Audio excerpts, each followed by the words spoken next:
നാടൻ പാട്ടുകൾ എന്ന് പറയുന്നത് നമ്മുടെ ഭാഷയിലെ വളരെ അമൂല്യമായ ഒരു ശേഖരമാണ്. നമ്മുടെ കലകളിൽ തന്നെ നാടനും നാടനല്ലാത്തതും എന്നുള്ള ഒരു വിവക്ഷ ഈ പദത്തിൽ നിന്ന് ഉത്ഭവിക്കുന്നുണ്ട്. അത് ശരിക്കും പറഞ്ഞാൽ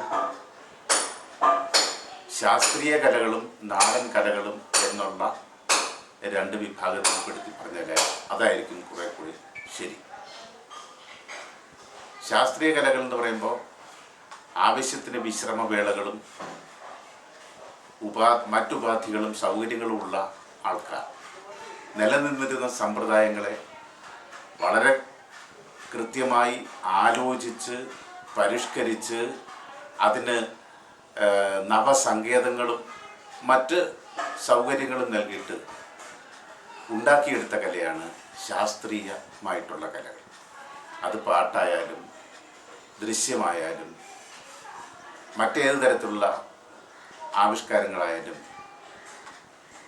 ശാസ്ത്രീയ കലകൾ ഈ പറഞ്ഞ പരിധിയിലാണ് വരുന്നത്. അതേസമയം നാടൻ കലകൾ എന്ന് പറയുമ്പോൾ ഈ തരത്തിൽ പെടുന്നില്ല. അത് അശിക്ഷിതമായ രൂപത്തിൽ എടുത്ത സ്ഥലത്ത് നിന്ന് പ്രയോഗിച്ച് വരുന്നിടത്ത് നിന്ന് കൊണ്ടും കൊടുത്തും എന്ന് പറഞ്ഞതുപോലെ സ്വീകരിച്ചും ഉപേക്ഷിച്ചും പരിഷ്കരിക്കപ്പെട്ട് കൈകാര്യം ചെയ്യുന്നവരുടെ കോൺട്രിബ്യൂഷൻസ് അല്ലെങ്കിൽ സംഭാവനകൾ കൂടി സ്വീകരിച്ചുകൊണ്ട് വളരുകയും വിപുലപ്പെടുകയും നിലനിൽക്കുകയും ചെയ്യുന്ന ഒന്നാണ് നാടൻ കലകൾ. അതിൽ പ്രത്യേകിച്ച് നാടൻ പാട്ടുകൾ എന്ന് പറയുന്നത് കേരളത്തിൽ അറിയപ്പെടുന്ന നാടൻ പാട്ടുകൾ നമ്മുടെ കാർഷിക വൃത്തിയുമായിട്ടും ആചാര അനുഷ്ഠാനങ്ങളുമായിട്ടും ബന്ധപ്പെട്ട് നിലനിൽക്കുന്നത്. കാർഷിക വൃത്തിയുമായിട്ടും ബന്ധപ്പെട്ടുണ്ടായിട്ടുള്ളവ കൃഷിപ്പാട്ടുകൾ എന്നാണ് അറിയപ്പെടുന്നത്.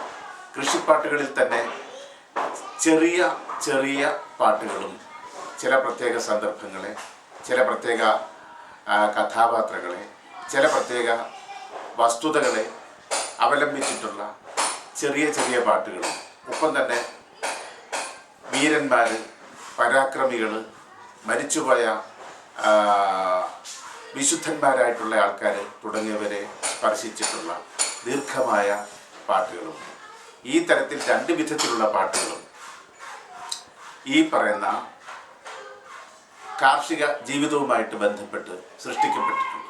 വടക്കൻ പാട്ടുകൾ നമ്മൾ അറിയുന്നത് പോലെ പാടന്മാർ പാടി നടന്നുവെന്ന് പറയുമെങ്കിൽ പോലും ശരിക്കും ആ പാട്ടുകൾ വയലേലകളിലാണ് പാടി പതിഞ്ഞതും പകർന്നു കിട്ടിയതും. അങ്ങനെ നാടൻ പാട്ടുകളെല്ലാം തന്നെ പല കാലഘട്ടങ്ങളിലായിട്ട് കേൾക്കുന്നവർ മനസ്സിലാക്കുകയും അടുത്ത തലമുറയ്ക്ക് വേണ്ടി പകർന്നു കൊടുക്കുകയും ചെയ്തിട്ട് ഈ കാലഘട്ടം വരെ നിലനിന്നിരുന്ന സാധനങ്ങളാണ് നാടൻ പാട്ടുകൾ.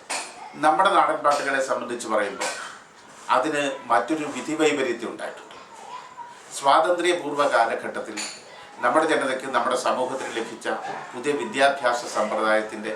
വിദ്യാഭ്യാസത്തിൻ്റെ ഫലമായിട്ട് ഈ തരം പാട്ടുകളും അത്തരം സംസ്കൃതിയുമായിട്ട് ബന്ധപ്പെട്ട അനുഷ്ഠാനങ്ങളും അല്ലെങ്കിൽ അതിൻ്റെ പെർഫോമൻസ്, അതിൻ്റെ ആവിഷ്കാരങ്ങളും അടക്കമുള്ള മറ്റു കാര്യങ്ങൾ മോശമാണെന്നോ മ്ലേച്ഛമാണെന്നോ കരുതുകയും അതുകൊണ്ട് തന്നെ ഉപേക്ഷിക്കാൻ നിർബന്ധിക്കപ്പെടുകയും ചെയ്തിരുന്നൊരു സാഹചര്യം നമ്മുടെ നാട്ടിൽ ഉണ്ടായിട്ടുണ്ട്. മറ്റ് ഭാഷകളിൽ നിന്ന് വ്യത്യസ്തമായിട്ട് അത് ഈ കാരണം കൊണ്ട് തന്നെ നമ്മുടെ നാടൻ പാട്ടുകൾ, നമ്മുടെ മലയാളത്തിലുണ്ടായിരുന്ന നാടൻ പാട്ടുകൾ ഒത്തിരിയേറെ നശിച്ചു പോയിട്ടുണ്ട്. കാരണം പുതിയ വിദ്യാഭ്യാസം കിട്ടിയ ഒരു വമ്പിച്ച ജനസമൂഹം ഇതൊക്കെ മോശപ്പെട്ട കാര്യമാണ്, ഇതൊന്നും നാളത്തേക്ക് നമ്മൾ കൊണ്ടു നടക്കേണ്ട കാര്യമല്ല എന്ന് വിചാരിക്കുകയും അത് സംരക്ഷിക്കേണ്ടതിന് പകരം ഉപേക്ഷിക്കുകയും അതിനെ നശിപ്പിക്കുകയും ചെയ്തിട്ടുണ്ട് എന്നുള്ളത് കൊണ്ട് തന്നെ നമ്മുടെ നാടൻ പാട്ടുകളിൽ ഒരു വലിയ വിഭാഗം നഷ്ടപ്പെട്ടു പോയിട്ടുണ്ട്. യഥാർത്ഥത്തിൽ നാടൻ പാട്ടുകൾ ഒരു കാലഘട്ടത്തിൻ്റെ ചരിത്രപരമായ ആഖ്യാനം കൂടിയായി തീർന്നവയാണ്. അതിനൊരു ഉദാഹരണം പറയാം. ഈ ചെങ്ങന്നൂരാതി എന്ന് പറയുന്ന വളരെ പ്രസിദ്ധമായൊരു പാട്ടിൽ തേണ്ടപ്പ തേണ്ടപ്പ ഒരാന വരണേ, തേണ്ടപ്പ തേണ്ടപ്പ ഒരാന വരണേ എന്നൊരു വാക്യമുണ്ട്. അതിന് മറുപടിയായിട്ട് ഈ പറയുന്ന കുട്ടിയുടെ അപ്പൻ പറയുന്നത്, തമ്പുരാൻ വെട്ടിച്ചിട്ട പെരുവഴിയെങ്കിൽ ആനയ്ക്കും തമ്പുരാനും നടക്കരുതോടി എന്നാണ്. എന്ന് പറഞ്ഞാൽ അതിൻ്റെ അർത്ഥം, തമ്പുരാൻ വെട്ടിച്ചിട്ട പെരുവഴിയെങ്കിൽ ആനയ്ക്കും തമ്പുരാനും നടക്കരുതോടി എന്ന്. തമ്പുരാനും ആനയ്ക്കും നടക്കുവാൻ വേണ്ടിയിട്ടാണ് പെരുവഴി ഉണ്ടാക്കിയത്. അത് വെട്ടിച്ചിട്ടത് തമ്പുരാനാണ്. അവരല്ലാത്തവരാരും തന്നെ ആ പെരുവഴിയിലൂടെ നടക്കാൻ പാടില്ല എന്ന് നിബന്ധിക്കുന്ന ഒരു സാമൂഹ്യ അവസ്ഥ ഈ പാട്ടിലൂടെ തന്നെ നമുക്ക് ലഭ്യമാവുകയാണ്. ആ അവസ്ഥ എന്ന് പറഞ്ഞാൽ ഇവിടെ നിലനിന്നിരുന്ന തീണ്ടലും തൊടിയിലും അടക്കമുള്ള സാമൂഹ്യമായ ദുരാചാരങ്ങൾ, ആചാരങ്ങളല്ല, അനുവദിക്കപ്പെടാൻ പാടില്ലാത്ത ചില നിയമങ്ങൾ ഈ രാജ്യത്ത് നിലനിന്നിരുന്നു. ചങ്ങനാശ്ശേരി ചന്തയെക്കുറിച്ച് കൊല്ലവർഷം 980 തുലാം 17 ഉദ്ഘാടനം ചെയ്യപ്പെട്ട ചങ്ങനാശ്ശേരിയിലെ ചന്ത, അത് ഉദ്ഘാടനം ചെയ്തത് വേലുത്തമ്പി ദളവയാണ്. ആ വേലുത്തമ്പി ദളവ ഉദ്ഘാടനം ചെയ്തിട്ട് ആദ്യം നടത്തിയ കച്ചവടം ഗജവീരന്മാരുടേതാണെന്ന് അവിടെ രേഖപ്പെടുത്തിയിട്ടുണ്ട്. പക്ഷേ ഡിക്ലൈൻ ഓഫ് നായർ ഡൈനാസ്റ്റി എന്ന പുസ്തകത്തിൽ മറ്റു ചിലതും കൂടി രേഖപ്പെടുത്തിയിട്ടുണ്ട്. അതോടൊപ്പം തന്നെ അവിടെ അടിമ വ്യാപാരം നടന്നിരുന്നു. അടിമകളെ വിറ്റിരുന്നു. അടിമകളെ സംഭരിച്ചു കൊണ്ടുവന്നിട്ട് ആ ചന്തയിൽ അന്നേ ദിവസം തന്നെ അവരെ വസ്തുക്കളെന്ന പോലെ വ്യാപാരം നടത്തിയിരുന്നു. അവരെ വാങ്ങിച്ച ആൾക്കാർ പോയിരുന്നു. അങ്ങനെ അവിടെ നിന്ന് 2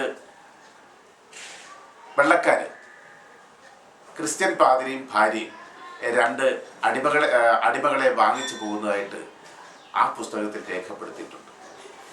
എന്ന് പറഞ്ഞതുപോലെ അതിൻ്റെ തന്നെ ഒരു പ്രത്യേകമായിട്ടുള്ള അവസ്ഥാവിശേഷത്തെക്കുറിച്ചാണ് ഈ പാട്ടിലും പറയുന്നത്. പൊട്ടൻ തെയ്യം എന്ന് പറയുന്ന തെയ്യപ്പാട്ടിൽ നാങ്കളെ കുത്തിയാലും ചോരയിലെ തമ്പ്ര, നീങ്കളെ കുത്തിയാലും ചോരയിലെ തമ്പ്ര എന്ന് ചോദിക്കുന്നൊരു ചോദ്യമുണ്ട്. ഇതൊക്കെ നമ്മളുടെ മുമ്പിൽ വ്യാഖ്യാനിച്ചു വരുമ്പോൾ വളരെ കൃത്യമായി പറയുന്ന ഒരു കാര്യം നമ്മുടെ സാമൂഹ്യ അവസ്ഥ എന്തായിരുന്നു എന്നുള്ളതാണ്. അതുകൊണ്ട് തന്നെയാണ് ഈ നാടൻ പാട്ടുകളായിട്ട് തന്നെ നിന്നതും നാടൻ പാട്ടുകൾ നിരാകരിക്കപ്പെടേണ്ടതോ നിഷേധിക്കപ്പെടേണ്ടതോ ആണെന്നുള്ള ഒരു ബോധം സാധാരണക്കാരന് മേളിൽ നിന്ന അല്ലെങ്കിൽ വരേണ്യ വർഗത്തിൽപ്പെട്ട ആൾക്കാർക്ക് തോന്നുകയും ആ തരത്തിലൊരു സമീപനം സ്വീകരിക്കുകയും ചെയ്തിരുന്നത് എന്നാണ് എനിക്ക് തോന്നുന്നത്. ആ തരത്തിലൊരു സമീപനത്തിൻ്റെ ഭാഗമായിട്ട് ശരിക്കും പറഞ്ഞാൽ നമ്മുടെ ചരിത്രത്തെക്കുറിച്ച്, നമ്മുടെ ജീവിത രീതികളെക്കുറിച്ച്, നമ്മുടെ സാമൂഹ്യ അവസ്ഥകളെക്കുറിച്ച്, കാർഷിക വൃത്തിയെക്കുറിച്ച്, അതിൻ്റെ സവിശേഷമായ അവസ്ഥാവിശേഷങ്ങളെക്കുറിച്ച്, അതിൽ നമ്മുടെ സംസ്കാരവുമായിട്ടുള്ള ബന്ധത്തെക്കുറിച്ച്, അങ്ങനെ ഒട്ടനവധി കാര്യങ്ങളെ സംബന്ധിച്ച് നമ്മളോട് വ്യക്തമായി പറയാൻ കഴിയുമായിരുന്ന ഏതൊക്കെയോ കാലഘട്ടത്തിൽ സൃഷ്ടിക്കപ്പെട്ടിരുന്ന നാടൻ പാട്ടുകൾ ഏറിയ പങ്കും നമുക്ക് നഷ്ടമായിരിക്കും. നിലനിൽക്കുന്നത് ഒരുപക്ഷെ സ്വാതന്ത്ര്യപൂർവ്വ കാലഘട്ടവും അതിന് തൊട്ടു മുമ്പുള്ള കാലഘട്ടവുമായിട്ടുള്ള സമയങ്ങളിൽ ശേഖരിക്കപ്പെട്ടവയാണ്. അതുതന്നെ വളരെ ശുഷ്കമായ ഒരു പാട്ട് ശേഖരം മാത്രമേ നമുക്ക് അക്കാര്യത്തിലുള്ളൂ എന്നുള്ളതാണ് അതിൻ്റെ പ്രത്യേകത. പിന്നെ സംഗീതമെന്ന നിലയ്ക്ക് അതിൻ്റെ സംഗീതം പരിശോധിക്കുമ്പോൾ പണിയെടുക്കുന്നവൻ്റെ അധ്വാനത്തിൻ്റെ ആ കഠിനത കുറയ്ക്കുവാൻ, അവൻ്റെ ബുദ്ധിമുട്ട് കുറയ്ക്കുവാൻ പാകത്തിന് ലളിതമായിട്ട് പാടാനും ആ പാട്ടുകൾ ഒപ്പം തന്നെ കേൾവിക്കാർക്ക് ഇമ്പമായിട്ട് പാടാനും കഴിയുന്ന വിധത്തിലുള്ളൊരു സംഗീത സംവിധാനമാണ്, സംഗീത രീതിയാണ് നാടൻ പാട്ടുകൾക്കുള്ളത് എന്നുള്ളതാണ് ഈ പാട്ടുകളുടെ സംഗീതത്തെക്കുറിച്ച് അല്ലെങ്കിൽ ഇമ്പത്തെക്കുറിച്ച് അല്ലെങ്കിൽ ഈണത്തെക്കുറിച്ച് പറയുമ്പോൾ നമുക്ക് പറയാനുള്ളത്. അത് ഒപ്പം തന്നെ പാട്ടുകളുടെ സംഗീതം നിലനിർത്തുന്നതിന് ആവശ്യമായിട്ടുള്ള താളപദ്ധതിയുണ്ട്. മിക്കവാറും താളപദ്ധതിക്ക് അനുസൃതമായിട്ടാണ് പാട്ടുകളുടെ സംഗീതവും. ഉദാഹരണം, അത്തിന്തോ തിന്തിനുന്തോ തക തിന്താതിനുന്നോ എന്ന് പറയുന്ന ഒരു ഇടശീൽ എന്നാണ് അതിൻ്റെ പേര്. ഈ ഇടശീലിൻ്റെ അനുസൃതമായിട്ടാണ് ആ പാട്ട് നിബന്ധിച്ചിരിക്കുന്നത്. ഉദാഹരണം, തീയോ തീനുന്തോ തീനുന്തിനുന്തോ തകതിയോ തിനുന്തോ തിനുന്തിനുന്തോ. ഈ തീയോ തിനുന്തോ തിനുന്തിനുന്തോ എന്ന പാട്ടിന് അല്ലെങ്കിൽ ഇടശീലിന് അനുസൃതമായിട്ട് തന്നെയാണ് അതിൻ്റെ വാക്കുകളും വരികളും സൃഷ്ടിക്കപ്പെട്ടിരിക്കുന്നതും പാടിയിരിക്കുന്നതും. ഈ തരത്തിലാണ് അതിൻ്റെ പാട്ട്. ഒപ്പം തന്നെ ഈ ഇടശീല് താളമാണ്. ആ താളത്തിന് വളരെ കൃത്യമായി ചടുലമായ ഭാവങ്ങളുള്ള, ഒപ്പം തന്നെ താളത്തിനോടൊപ്പം പാട്ടും പാട്ടിനോടൊപ്പം താളവും എന്ന് പറയുന്ന ഒരു പ്രത്യേക ആവിഷ്കാര രീതി സ്വീകരിച്ചിട്ട് ആണ് നാടൻ പാട്ടുകൾ ചിട്ടപ്പെടുത്തിയെന്നല്ല ഉണ്ടായിരിക്കുന്നത്. അത് ഉണ്ടായിരിക്കുന്നതെന്ന് തന്നെ വേണം പറയാൻ. കാരണം അതാരെങ്കിലും കൃത്യമായി ഒരു ദിവസം വൈകുന്നേരം പോയി വീട്ടിലിരുന്നിട്ട് കടലാസും പേനയും എടുത്തിട്ട് എഴുതിക്കൊണ്ട് വന്നിട്ട് പിന്നെ മറ്റാരെങ്കിലും പഠിപ്പിക്കുകയോ അവർ പാടുകയോ ചെയ്യുന്ന ഒരവസ്ഥയിൽ ഉണ്ടാക്കിയെടുത്തിട്ടുള്ളവയല്ല നാടൻ പാട്ടുകൾ. മറിച്ച് പണിയെടുക്കുന്ന സ്ഥലങ്ങളിൽ അവൻ്റെ ആയാസം കുറയ്ക്കുന്നതിന് വേണ്ടിയിട്ട് ആ തോന്നുന്ന സന്ദർഭങ്ങളിൽ അതിനനുസരിച്ച് ഉണ്ടാക്കുകയും. ഉദാഹരണം, ഒരു പാട്ട് മുണ്ടകപ്പാടത്തെ നാഥൻ കുഞ്ഞെ എന്ന് തുടങ്ങുന്നൊരു പാട്ടുണ്ട്. മുണ്ടകപ്പാടത്തെ നാഥൻ കുഞ്ഞെ മുണ്ടകം കൊയ്യുമ്പോഴെവിടെയിരിക്കും, മുണ്ടകക്കട്ടയുടെ കീഴിരിക്കും, കട്ടയുടയുമ്പോഴെവിടെയിരിക്കും, അച്ഛൻ മടിമേലിരിക്കും ഞാനേ. കാരണം ഈ പാട്ട്, ഈ നാഥൻ കുഞ്ഞെന്ന് പറഞ്ഞാൽ ഞണ്ടിൻ്റെ കുഞ്ഞ് എന്നാണ് അതിൻ്റെ അർത്ഥം. ഈ പാട്ടിൽ ഒരു കഥാപാത്രമായിട്ട് ഞണ്ടിനെ സ്വീകരിക്കുമ്പോഴും അതൊരു കർഷക തൊഴിലാളിയുടെ ജീവിത അവസ്ഥയെ കുറിച്ചാണ് പറയുന്നത്. അച്ഛൻ മരിക്കുമ്പോഴേ എവിടെ ഇരിക്കും, അമ്മ മടിമേലിരിക്കും ഞാൻ, അമ്മ മരിക്കുമ്പോഴേ എവിടെ ഇരിക്കും, കൊച്ചാങ്ങള മടിമേലിൽ ഇരുന്നുറങ്ങും, കൊച്ചാങ്ങള മരിക്കുമ്പോഴേ എവിടെ ഇരിക്കും, നാത്തൂൻ മടിമേലിരിക്കും ഞാൻ, നാത്തൂൻ മരിക്കുമ്പോഴേ എവിടെ ഇരിക്കും, എൻ്റെ വിധി പോലെ ഞാൻ കഴിയും എന്ന് പാടിത്തീരുന്നൊരു പാട്ടാണ്. ഇതിലൂടെ കൃത്യമായി ഒരു ജീവിതചക്രത്തിൻ്റെ കഥയാണ് പറയുന്നത്.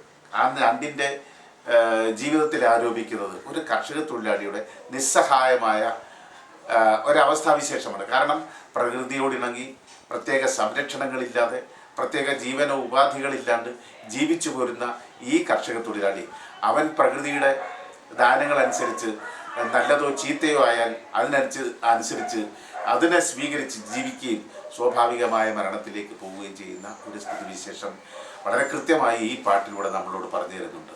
അത്തരം പാട്ടുകൾ, അങ്ങനത്തെ ഒത്തിരി, അത് ഒരേ സമയം ഈ കർഷക തൊഴിലാളിയുടെ ജീവിതം ഈ തരത്തിലായിത്തീരാനുള്ള കാരണം എന്തെന്നുകൂടി നമ്മളെ കൊണ്ട് അന്വേഷിപ്പിക്കുന്ന ഒരു സാഹചര്യത്തിലേക്ക് നമ്മളെ നയിക്കുന്നു. അങ്ങനെ സവിശേഷതകൾ ഒത്തിരിയുള്ള പാട്ടുകളാണ് നാടൻ പാട്ടുകൾ.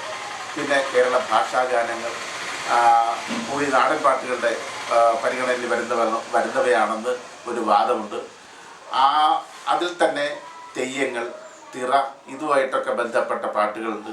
തെയ്യവുമായിട്ട് ബന്ധപ്പെട്ട പാട്ടും ഇങ്ങനെ തന്നെ ഇത്രത്തോളം പഴക്കമുള്ളതാണോ അല്ലയോ എന്ന് എനിക്ക് അറിഞ്ഞുകൂടാ. എന്തായാലും ഇന്നുള്ള പാട്ടുകളൊക്കെ തന്നെ സമീപ ഭൂതകാലത്തെ മലയാളം പ്രയോഗങ്ങളാണ് സ്വീകരിച്ചിരിക്കുന്നത്. അതിനൊന്നും ഒത്തിരി വർഷങ്ങൾക്ക് പിന്നിലേക്ക് പോയി സൃഷ്ടിക്കപ്പെട്ടതാണ് എന്ന് പറയാൻ നമുക്ക് കഴിയില്ല. അതൊരു പക്ഷേ സ്വീകരിച്ച് പകർന്ന് കൊടുത്ത ആൾക്കാർ അതത് കാലഘട്ടത്തിൽ യുക്തമായ വാക്കുകളോ അല്ലെങ്കിൽ പരിഷ്കരിക്കപ്പെട്ട വാക്കുകളോ ചേർത്ത് ആ പാട്ടുകളെ വിളക്കിയെടുത്ത് ഇന്നത്തെ രൂപത്തിലാക്കി എടുത്തതായിരിക്കാമെന്നാണ് എനിക്ക് തോന്നുന്നത്. കാരണം അങ്ങനെ അല്ലാണ്ട് കഴിയില്ല. കാരണം ഇതിന് ലിഖിത രൂപം മുമ്പില്ലാതിരുന്നത് കൊണ്ട് തന്നെ കൃത്യമായി ഒരു വാക്ക് തന്നെ ഉപയോഗിച്ച് പോരാനിടയില്ല എന്നുള്ളത് കൊണ്ടും കിട്ടുന്നയാൾ അതിനെ സ്വന്തം ഇച്ഛയ്ക്കനുസരിച്ച് അല്ലെങ്കിൽ സ്വന്തം ഭാവനയ്ക്കനുസരിച്ച് പരിഷ്കരിക്കാനുള്ള സാധ്യത ഏറെ ഉള്ളത് കൊണ്ടും അത്തരം പരിഷ്കാരങ്ങൾ അതിനകത്ത് വന്നിട്ടുണ്ടാവാം എന്നുള്ളതും ഇക്കാര്യത്തിൽ നമ്മൾ പരിഗണിക്കേണ്ടതുണ്ട്. അങ്ങനെ നോക്കുമ്പോൾ ഇവയൊന്നും തന്നെ ശരിക്കും പറഞ്ഞാൽ ആദ്യം ഏത് രൂപത്തിലാണോ സൃഷ്ടിക്കപ്പെട്ടിരുന്നത്, അല്ലെങ്കിൽ അത് വ്യക്തിയായാലും സമൂഹമായാലും സൃഷ്ടിച്ചിരുന്നത്, ആ രൂപത്തിലൊരു നാടൻ പാട്ടും ഇന്ന് നിലനിൽക്കുന്നില്ല. കാരണം തലമുറകൾ കൈമാറി ഓർമ്മകളിലൂടെ പകർന്നു കിട്ടിയിട്ട് ഇന്ന് നിലനിൽക്കുന്ന രൂപങ്ങൾക്ക് അതിൻ്റേതായ മാറ്റങ്ങൾ ഈ പകർന്നെടുക്കലിൽ പിന്നീട് പരിപോഷിപ്പിക്കലിൽ ഒക്കെ സംഭവിച്ചിട്ടുണ്ടാവാം എന്നുള്ളതാണ് വസ്തുത. ഇത്രയുമാണ് നാടൻ പാട്ടുകളെക്കുറിച്ച് പൊതുവിൽ പറഞ്ഞു വെക്കാനുള്ളത്. കൊയ്ത്താവുമ്പോൾ ഞാറ് ഇടുമ്പോൾ അങ്ങനെയുള്ള ഞാറ്റുപാട്ടുണ്ട്, പിന്നെ വയലേലകളിൽ പാടുന്ന ഇപ്പോൾ ദീർഘിച്ച സമയം പാടിക്കൊണ്ടിരിക്കുന്ന പാട്ടുകളുണ്ട്, പാടാൻ കഴിയുന്ന പാട്ടുകൾ. ഇപ്പം ഞാൻ മുമ്പേ പറഞ്ഞ പോലെ തന്നെ ചെറിയ പാട്ടുകൾ, ആയാസം കുറയ്ക്കാൻ ചെറിയ പാട്ടുകളുണ്ട്. പിന്നെ അത് ഏതെങ്കിലും പ്രത്യേക സന്ദർഭത്തിൽ പാടുന്നതായിരിക്കും. അതേസമയം കൊയ്ത്ത്, അതുപോലെ തന്നെ ഞാറ് നടീൽ, മെതി ഇങ്ങനത്തെ വരുമ്പോൾ, ഇങ്ങനത്തെ സ്ഥാനം വരുമ്പോൾ ദീർഘമായിട്ടുള്ള കഥാഗാനങ്ങളായിരിക്കും. ഇപ്പോൾ ചെങ്ങന്നൂരാതിയുടെ പാട്ട്, ഇടനാടൻ പാട്ടുകളും ഇങ്ങനെയൊക്കെ പറഞ്ഞിട്ട് ഒത്തിരി പാട്ടുകളുണ്ട്. ഈ പാട്ടുകളൊക്കെ എന്ന് പറഞ്ഞാൽ ചിലതല്ലാണ്ടൊന്നും ശേഖരിക്കപ്പെട്ടിട്ട് പോലുമില്ല. ഞാൻ പറഞ്ഞില്ലേ, ഒരു തരത്തിൽ പറഞ്ഞാൽ അന്നത്തെ കീഴാള വിഭാഗത്തിൻ്റെ സ്വപ്നങ്ങളും അവൻ്റെ വിഹ്വലതകളും അവൻ്റെ ആഗ്രഹങ്ങളും ഒക്കെ തന്നെ ഇഴചേർന്ന് നിൽക്കുന്ന, അല്ലെങ്കിൽ അതൊക്കെ തന്നെ ഇഴയിട്ട് സൃഷ്ടിക്കപ്പെട്ടിട്ടുള്ള പാട്ടുകളാണ് ഇവയൊക്കെ. ചെങ്ങന്നൂരാതി എന്നൊക്കെ പറഞ്ഞാൽ ഒരു കഥാപാത്രമാണ്. ഇന്നും അയാൾ ജീവിച്ചിരുന്ന സ്ഥലമുണ്ടെന്നും അയാൾ പെർഫോം ചെയ്തിരുന്ന, അയാൾ യുദ്ധം പറ്റിയ പിന്നെ കടലുണ്ടെന്നും ഒക്കെ വിശ്വസിക്കുന്ന സ്ഥലമുണ്ട് ചെങ്ങന്നൂർ എന്ന് പറയുന്നതിനടുത്ത്. അപ്പോൾ ഈ തരത്തിൽ ഉള്ള വീരന്മാരെ കുറിച്ചുള്ള കഥകൾ, അത് വലിയ ദീർഘമായ പാട്ടുകൾ. അതൊരു മിത്താണോ? മിത്താണ്. അതൊന്നും പറയാമോ അതിൻ്റെ? അതിപ്പോൾ പിന്നെ ചെങ്ങന്നൂരാതിയുടെ മിത്ത് എന്ന് പറയുമ്പോൾ അയാൾ പിന്നെ ചെങ്ങന്നൂർ എന്ന് പറഞ്ഞ സ്ഥലത്താണ് അയാൾ ഇരിക്കുന്നത്. ഞാനിപ്പോൾ പിന്നെ അതിനെക്കുറിച്ച് കൂടുതൽ പറയുന്നില്ല. കുട്ടിയായിരിക്കുമ്പോൾ അയാൾക്കൊരു കിളിയെ കിട്ടുന്നു. ആ കിളിക്ക് കൊത്തുകൊണ്ടിട്ട് പരിക്കേറ്റിരുന്നു, വേറെ ഏതോ ഒരു കിളി. ആ കിളിയെ കൊത്തുകൊണ്ട കിളിയെ അയാൾ വീട്ടിൽ കൊണ്ടുവന്നിട്ട് തേണ്ടപ്പ തേണ്ടപ്പ ഒരു പക്ഷി പിറാവേ, തേണ്ടപ്പ തേണ്ടപ്പ ഒരു പക്ഷി പിറാവേ, കൊണ്ടക്കാളയട മോനെ പൊന്നുമകനെ, കൊണ്ടക്കാളയട മോനെ പൊന്നുമകനെ, അത്തിന്തു തിന്തിനുന്തു തക തിന്താതിനുന്തു, അത്തിന്തു തിന്തിനുന്തു തക തിന്താതിനുന്തു. അപ്പം ഈ അപ്പം പറയുന്ന കൊണ്ട് കളയാൻ, പക്ഷെ ഇവൻ കളയുന്നില്ല. ഇവൻ അതിന് മരുന്ന് വെച്ച് കെട്ടി ശുശ്രൂഷിച്ചു അതിനെ സുഖപ്പെടുത്തി കഴിയുമ്പോൾ ആ കിളിയല്ലെന്നും അതൊരു വലിയ എന്താണ് പിന്നെ ആയോധന വിദ്യകളെല്ലാം അറിയാവുന്ന ഏതോ ഒരു കളരി ഗുരുവായിരുന്നു എന്നും പറഞ്ഞിട്ട് അവൻ്റെ മുമ്പിൽ പ്രത്യക്ഷപ്പെടുകയും അവനെ വിദ്യകൾ പഠിപ്പിക്കുകയും അവൻ ആരെയും തോൽപ്പിക്കുന്ന യോദ്ധാവായിട്ട് മാറുകയും ചെയ്യുന്നതായിട്ടാണ് അതിൻ്റെ കഥ. പിന്നീട് അവനെങ്ങനെ യാത്രയിൽ ഓരോരോ കളരികളിൽ ചെന്നിട്ട് അവിടുത്തെ കളരിയാശാന്മാരെയൊക്കെ വെല്ലുവിളിക്കുകയും അവരെ തോൽപ്പിക്കുകയും ഒക്കെ ചെയ്തിട്ട് അവൻ ആ ദേശത്ത് ഏറ്റവും വലിയ കോയിലിൽ ചെന്നിട്ട് ഒരു സുന്ദരിയായ പെണ്ണിനെ കല്യാണം കഴിക്കുകയും ഒക്കെ ചെയ്യുന്നതായിട്ടാണ് കഥ. പിന്നീട് അവനെ ഇങ്ങനെ വളർന്നു പോകുന്ന അവനെ ചതിക്കാനായിട്ടൊരു കൂട്ടർ കൂടിയിട്ട് അവനെ കമ്പം കയറ്റി ചതിച്ചു കൊല്ലുന്നു എന്നുള്ളതാണ് എൻ്റെ കഥ. ഇതൊരു ദീർഘമായ കഥാഗാനമാണ്. അതിൻ്റെ പല സന്ദർഭങ്ങളിലും ഈ ഒരു ദിവസമൊന്നും പാടിത്തീരാത്ത അത്രത്തോളം ഇതുണ്ട്. ഇതടക്കം പിന്നെ ഇടനാടൻ പാട്ടുകൾ എന്ന് പറഞ്ഞിട്ട് വേറൊരു വിഭാഗം പാട്ടുകളുണ്ട്. ഇവയൊന്നും തന്നെ ശരിക്കും പറഞ്ഞാൽ ശേഖരിക്കപ്പെട്ടിട്ടില്ല. അതിൽ അവിടെ ഇവിടെയൊക്കെ ആയിട്ട് ചിലത് പിന്നെ ശേഖരിക്കപ്പെട്ടിട്ടുണ്ട്, ഇപ്പോൾ ലിഖിത രൂപത്തിലുണ്ട്. പക്ഷെ അതൊക്കെ വളരെ അപൂർണമാണ്. അത് തന്നെ ചെയ്തവർ ഈ പറഞ്ഞ പോലെ നടത്തിയ എഡിറ്റിങ്ങിൻ്റെ ഭാഗമായിട്ട് അതിൻ്റെ പ്രാധാന്യം ഏതാണെന്ന് അറിയാതെ എഡിറ്റ് ചെയ്ത് പ്രധാനപ്പെട്ട ഭാഗങ്ങളടക്കം എഡിറ്റ് ചെയ്ത് മാറ്റുകയും അല്ലാത്തത് നിലനിർത്തുകയും ചെയ്തിട്ടുള്ള ടെക്സ്റ്റ് വരെ ഞാൻ കണ്ടിട്ടുണ്ട്. അതാണ് ഇത്തരം പാട്ടുകളുടെ ഒരു അവസ്ഥ. പ്രത്യേകിച്ച് തെക്കൻ കേരളത്തിലാണ് ഇത്തരം നമ്മുടെ ഫോക്ക്ലോറിൻ്റെ നാടൻ പാട്ടുകളുടെ നഷ്ടം ഏറെ സംഭവിച്ചിരിക്കുന്നത്. വടക്കോട്ട് അതായത് മലബാറിൽ കുറേ കൂടെ ഇത്തരം പാട്ടുകൾ നിലനിൽക്കുന്നുണ്ട്. അത് ചിറക്കൽ ടി ബാലകൃഷ്ണൻ എന്ന് പറയുന്നത് ചിറക്കൽ ടി ബാലകൃഷ്ണൻ നായർ കേരള ഭാഷാ ഗാനങ്ങൾ എന്ന് പറഞ്ഞിട്ട് 2 വോള്യമായിട്ട് അത് പിന്നെ പുസ്തകമായിട്ട് പ്രസിദ്ധീകരിച്ചിട്ടുണ്ട്. പിന്നെ എനിക്ക് തോന്നുന്നു വളരെ വലിയ പുസ്തകമാണ്. ഒത്തിരി തെയ്യ പാട്ടുകളും ഒക്കെ ഉണ്ട്. പിന്നെ അതുകൂടാണ്ട് ആദിവാസി പാട്ടുകൾ, പിന്നെ പാണപ്പാട്ട്, അവിടുത്തെ തന്നെ പുലപ്പാട്ട്, അങ്ങനെ ഓരോരോ വിഭാഗത്തിൻ്റെ പാട്ടുകളായിട്ട്. കാരണം ഇത് അങ്ങനെ ജാതി ശ്രേണി പറയാൻ കാരണം ഞാൻ മുമ്പേ പറഞ്ഞ പോലെ ഇതൊക്കെ നമ്മുടെ ആ സമൂഹത്തിൻ്റെ മുഖമുദ്ര എന്തായിരുന്നോ അതിനനുസരിച്ചിട്ടാണ് രൂപപ്പെടുകയും നിലനിൽക്കുകയും ചെയ്തത്. ഉള്ളാടിൻ്റെ പാട്ട്, പുലയരുടെ പാട്ട്, പറയരുടെ പാട്ട്, അങ്ങനെ ഓരോരോ വിഭാഗത്തിൻ്റെ പാട്ടുകളുണ്ട്. അന്നത്തെ സമൂഹം അങ്ങനെയാണ് ഓരോരോ ജാതി സമൂഹത്തെ നിർണ്ണയിക്കുകയും നിലനിർത്തുകയും ചെയ്തിരുന്നത് എന്നുള്ളത് കൊണ്ട് തന്നെയാണ് ആ പേരിലൊക്കെ ഈ പാട്ടറിയപ്പെടുന്നത്. അത് സ്വാഭാവികമായിട്ടും ഇന്ന് ഇങ്ങോട്ട് വരുമ്പോഴത്തേക്ക് ആ പേരിൽ ബന്ധപ്പെട്ടവർ പോലും ആ പാട്ടുകളെ മെൻഷൻ ചെയ്യാൻ തയ്യാറാവില്ല. കാരണം കാലം മാറി, അതിൻ്റെ അവസ്ഥ മാറി, അതിനോടുള്ള സമീപനം മാറി. ആ കണ്ടൻറ്റിൻ്റെ പോലും പ്രസക്തി ഇന്നില്ല. ഈ പാട്ടുകളിലെ കണ്ടൻറ്റ് ഉള്ളടക്കം എന്താണോ അതിൻ്റെ പ്രസക്തി ഇന്നത്തെ ജീവിതത്തിനും ഇന്നത്തെ സംസ്കാരത്തിനും ആവശ്യമില്ലാത്തതായിട്ട് വന്നിരിക്കുന്നു. അതുകൊണ്ട് തന്നെ ഞാൻ മുമ്പേ പറഞ്ഞ പോലെ ഇതൊക്കെ നാളെ ഒരുപക്ഷെ ഷോ പീസുകളായിട്ട് മാറും. ചിലപ്പോൾ ചിലരെങ്കിലും എവിടെയെങ്കിലുമൊക്കെ ശേഖരിച്ചു വെച്ചു എന്ന് വരാം.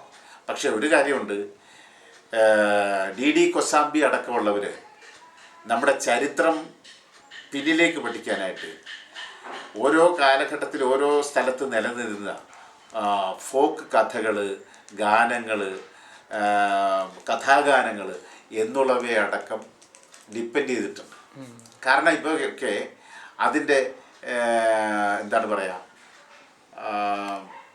സൂചനകൾ അടങ്ങിയിട്ടുണ്ട്. ഞാൻ മുമ്പേ 2 പാട്ടിൻ്റെ കാര്യം പറഞ്ഞല്ലോ, എന്ന് പറഞ്ഞതുപോലെ തന്നെ. കാരണം ഒരു സ്ഥലത്തെക്കുറിച്ച് പറയുമ്പോൾ, ഒരു സംഭവത്തെക്കുറിച്ച് പറയുമ്പോൾ, ഒരു വ്യക്തിയെക്കുറിച്ച് പറയുമ്പോൾ ഈ വ്യക്തി, ഈ സംഭവം അല്ലെങ്കിൽ സ്ഥലം ഇതിനകത്ത് നിബന്ധിക്കപ്പെടാനുള്ള കാരണം എന്താണെന്നുള്ളതിനെക്കുറിച്ച് നമ്മൾ അന്വേഷിച്ച് പോകുമ്പോൾ ഒരു പാട്ടിലായിരിക്കും ഇത് നമ്മൾ കേൾക്കുന്നത്. അവിടുന്ന് ചരിത്രത്തിലേക്ക് പിന്തിരിഞ്ഞ് നടക്കാനും അതിൻ്റെ പിന്നിലേക്ക് പോയിട്ട് യഥാർത്ഥ വസ്തുതകളിലേക്ക് നമുക്ക് എത്താനും കഴിയും. ഞാൻ ഈ ജോസഫ് പേറ്റിലായിട്ട് സംസാരിച്ചപ്പോൾ പറഞ്ഞില്ലേ, കേരളത്തിലെ ബുദ്ധമത സാന്നിധ്യത്തെക്കുറിച്ചും ജൈനമത സാന്നിധ്യത്തെക്കുറിച്ചും. ജൈനമതത്തിൻ്റെ സാന്നിധ്യം വടക്കൻ കേരളത്തിലാണ് കൂടുതലുള്ളത്. തെക്കൻ കേരളത്തിൽ പ്രത്യേകിച്ച് എറണാകുളത്തിന് തെക്കോട്ടാണ് ബുദ്ധമത സാന്നിധ്യമുള്ളത്. ഇങ്ങനത്തെ പിന്നെ ഈ മാവേലിക്കര, തകഴി, തൃക്കുന്നപ്പുഴ, കൊല്ലം എന്ന് വേണ്ട ഏറനാട് അടക്കം തെക്കോട്ട് കൊല്ലം, തിരുവനന്തപുരം വരെയുള്ള ഭാഗങ്ങളിൽ ഈ പിന്നെ മതവുമായിട്ട് ബന്ധപ്പെട്ടിട്ടുള്ള ഒത്തിരി അവശിഷ്ടങ്ങൾ ഇന്നും നിലനിൽക്കുന്നുണ്ട്. മാവേലിക്കര പുത്തരച്ചൻ എന്ന് പറഞ്ഞിട്ടൊരു സ്ഥലമുണ്ട്. പുത്തരച്ചൻ എന്ന് പറഞ്ഞാൽ അത് ബുദ്ധൻ്റെ പ്രതിമ തന്നെയാണ്. ശ്രീകൃഷ്ണപുരം കൊട്ടാരത്തിൽ കായംകുളത്ത് അവിടെ അടുത്തു നിന്ന് കിട്ടിയ ഒരു ബുദ്ധൻ്റെ പ്രതിമ ഇപ്പോഴും ഉണ്ട്. എങ്ങനെ ബുദ്ധൻ്റെ പ്രതിമ ഇവിടെ വന്നു? എന്തുകൊണ്ട് ഇവിടെ വന്നു? നമ്മുടെ നാട് കരുമാടിക്കുട്ടനെ കുറിച്ച് കേട്ടിട്ടുണ്ടല്ലോ, തകഴിയിൽ. കരുമാടിക്കുട്ടൻ എന്ന് പറഞ്ഞിട്ടൊരു ഒരു ബുദ്ധപ്രതിമയുടെ അത് ഇടതുവശം കൈ അടക്കമുള്ള ഈ നെഞ്ചിൻ്റെ ഒരു ഭാഗമടക്കം അടർന്നു പോയിരിക്കുന്ന, ഒരു പക്ഷേ അടർത്തി കളഞ്ഞായിരിക്കാം, ഒരു സാധനം ഇന്നും ഇപ്പോഴും അവിടെ ഉണ്ട്. നിങ്ങൾ തകഴി വഴി പോകുമ്പോൾ വേണമെങ്കിൽ അവിടെ ഇറങ്ങിയാൽ കാണാം. അതൊരു സ്തൂപത്തിനുള്ളിൽ അത് അവിടെ വെച്ചിട്ടുണ്ട്. അപ്പം എന്തുകൊണ്ട് ഇത്തരം പ്രതിമകൾ എങ്ങനെ ഇവിടെ വന്നു, അത് ഇവിടെ സ്ഥാപിക്കപ്പെട്ടു? അപ്പം അതിന് ചരിത്രത്തിലൊരു സ്ഥാനം ഉണ്ടായിരിക്കണം. ആ പിന്നെ മതം ഒരു പക്ഷേ ഇവിടെ നിലനിന്നിരിക്കണം. ഒരു പക്ഷേ എന്നല്ല, തീർച്ചയായിട്ടും ഇവിടെ നിലനിന്നിരിക്കണം. അല്ലാണ്ട് ബുദ്ധൻ്റെ പ്രതിമ വരില്ലല്ലോ ഇവിടെ. അവിടെ ബുദ്ധനെ ആരാധിക്കുന്ന ഒരു കൂട്ടരുണ്ടാവണം. അങ്ങേരുടെ ഡിസിപ്പിൾസായിട്ട് കുറേ ആൾക്കാർ വേറെ ഉണ്ടാവണം. ഇവിടുത്തെ ജനസാമാന്യത്തിലൊരു വമ്പിച്ച ഭൂരിപക്ഷം അവരുടെ അനുയായികളായിരുന്നിരിക്കണം. അങ്ങനത്തെ ഒരു പിന്നെ ഭൂരിപക്ഷം ഇല്ലാത്തടത്തോളം കാലം ബുദ്ധ പ്രതിമ ഇവിടെ സ്ഥാപിക്കാനോ അതിനു വേണ്ടിയിട്ട് ആരാധനാലയങ്ങൾ ഉണ്ടാക്കാനോ നിലനിർത്താനോ സാധ്യത ഉണ്ടാവില്ല. കല്ലിൽ ക്ഷേത്രം എന്ന് പറഞ്ഞാൽ പെരുമ്പാവൂരൊരു ക്ഷേത്രമുണ്ട്. ഇതൊക്കെ ഇതിൻ്റെ വസ്തുതകളാണ്.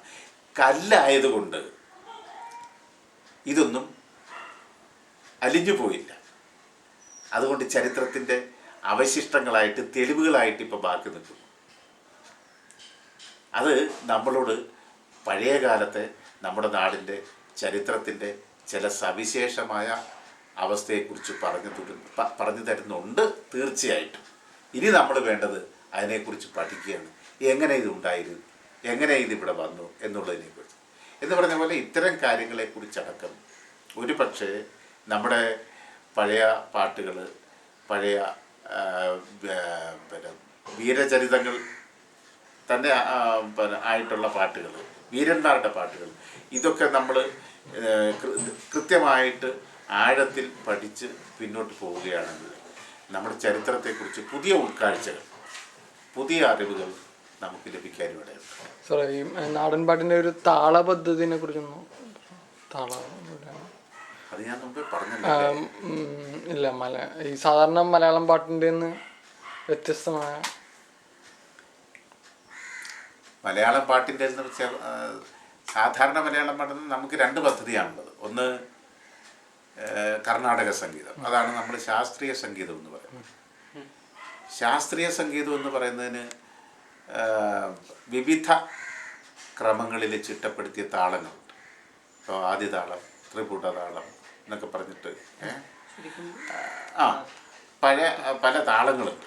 ആ താളങ്ങളെന്ന് പറയുമ്പോൾ അതിൻ്റെ താളമെന്ന് പറയുന്ന സമയത്തിൻ്റെ വിഭജനമാണല്ലോ. ഈ താളങ്ങൾ പാട്ട് എങ്ങനെ പാടണമെന്നുള്ളതും കൂടി നിബന്ധിക്കുന്നത് പാട്ട്, അതായത് ശബ്ദത്തിൻ്റെ ആരോഹണ അവരോഹണം, ദീർഘം, ഹ്രസ്വം, ഇതൊക്കെ നിശ്ചയിക്കുകയും കൂടെ ചെയ്യുന്നതാണ് പാട്ട്. അതേസമയം ഈ നാടൻ പാട്ടിൽ വരുമ്പോൾ ഈ പാട്ടും താളവും എല്ലാം ഒരുമിച്ചാണ് നിൽക്കുന്നത്. അതിന് ഏത് തരത്തിലുള്ളതാണെങ്കിലും ഒറ്റ രൂപയേ ഉള്ളൂ. ഞാൻ മുമ്പേ പറഞ്ഞത് അത്തിന്തു തിന്തിനുന്തു തക തിന്താതിനുന്തു, അത്തിന്തു തിന്തിനുന്തു തക തിന്താതിനുന്തു. നമ്മൾ അറിയാണ്ട് അതിനകത്തൊരു താളം വന്നു കഴിഞ്ഞു, നമ്മൾ കൊട്ടും അല്ലേ? കാരണം അത്തിന്തു തിന്തിനുന്തു തക തിന്താതിനുന്തു, അത്തിന്തു തിന്തിനുന്തു തക തിന്താതിനുന്തു. നമ്മളറിയാണ്ട് നമ്മൾ ഒരു താളം അവിടെ വന്നു കഴിഞ്ഞു. ആ താളത്തിന്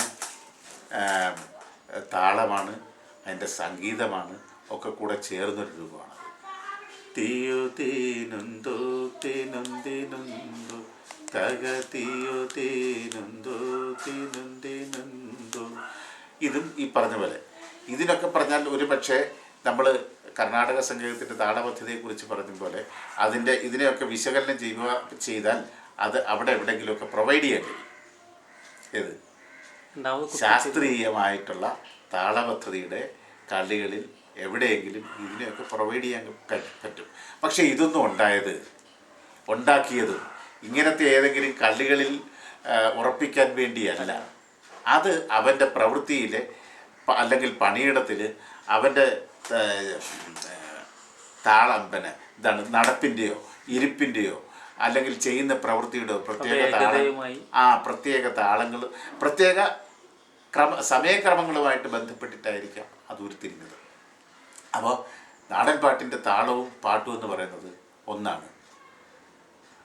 അങ്ങോട്ട് പോയപ്പം മാമ്പൊപ്പ് കണ്ടേ മാലോ മലരയ്യ, അനിങ്ങോട്ട് വന്നപ്പം മാമ്പഴം കണ്ടേ മാലോ മലരയ്യ.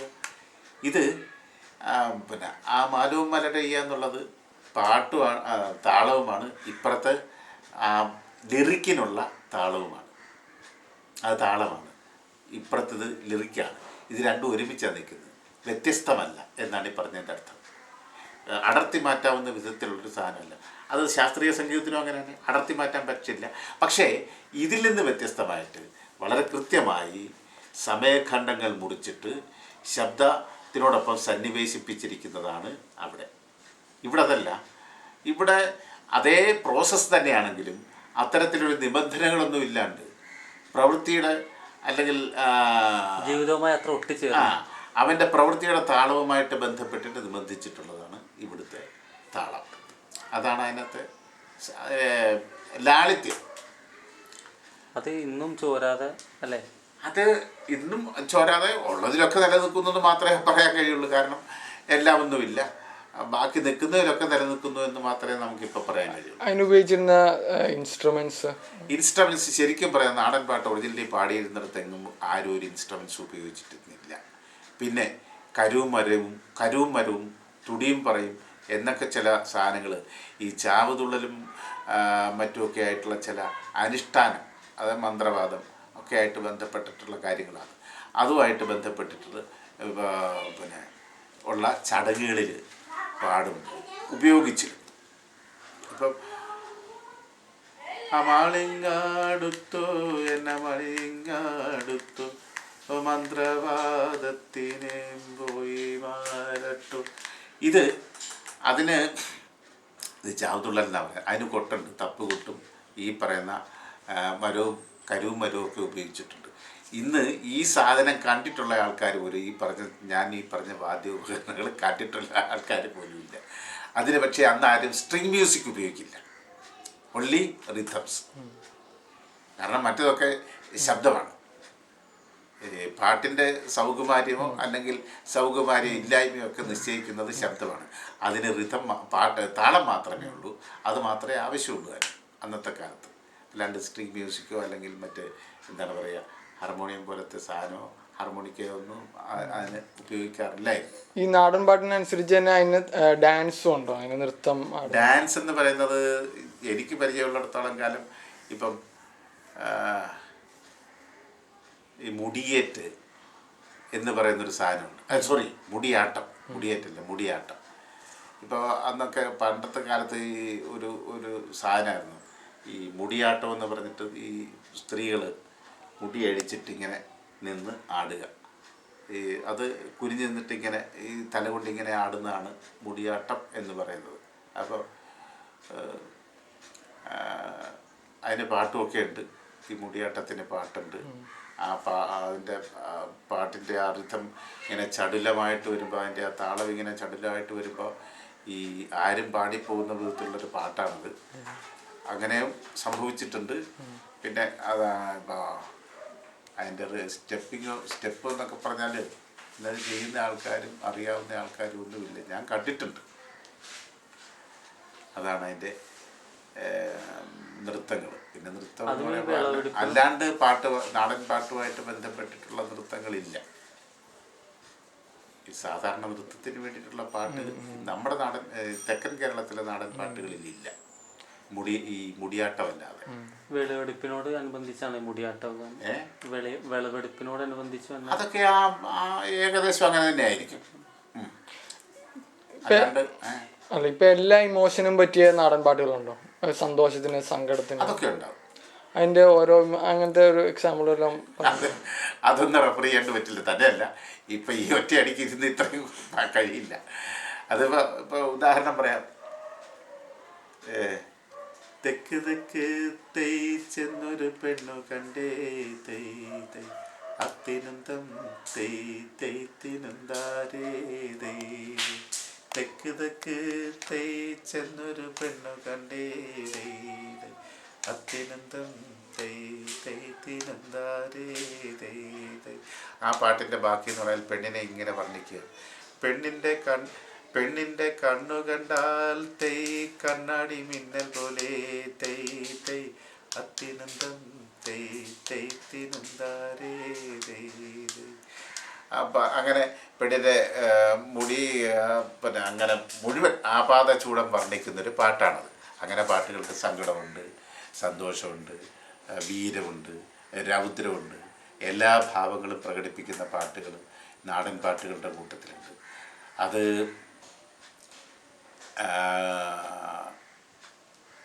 ഓരോരോ സന്ദർഭത്തിൽ അതിനനുസരിച്ച് പാടുന്നതായിരിക്കാം.